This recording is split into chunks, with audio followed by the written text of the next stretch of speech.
ಜಾರಕಿಹೊಳಿ ಆಪ್ತ ಮಾಜಿ ಸಚಿವರ ಸುಪುತ್ರ ಡಿಸಿಸಿ ಅಖಾಡಕ್ಕೆ ನಾಮಪತ್ರ ಸಲ್ಲಿಸಿದ ಶ್ರೀನಿವಾಸ್ ಪಾಟೀಲ್.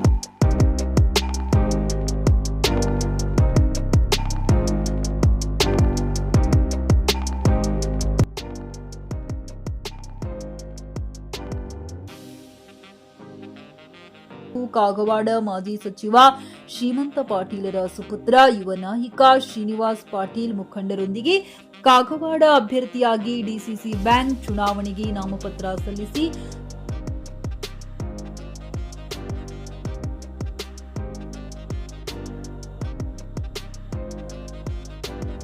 ಕಾಗವಾಡ ಮತಕ್ಷೇತ್ರದ ರೈತರ ಹಾಗೂ ಪಿಕೆಪಿಎಸ್ ಸಂಘಗಳ ಇನ್ನಷ್ಟು ಅಭಿವೃದ್ಧಿಗಾಗಿ ಮತ್ತು ಪಿಕೆಪಿಎಸ್ ಸಂಘಗಳಿಗೆ ಏಳಿಗೆಗಾಗಿ ತನು ಮನ ಧನ ಸಹಾಯಕ್ಕೆ ನಾನು ಸದಾ ಸಿದ್ಧನಿದ್ದೇನೆ.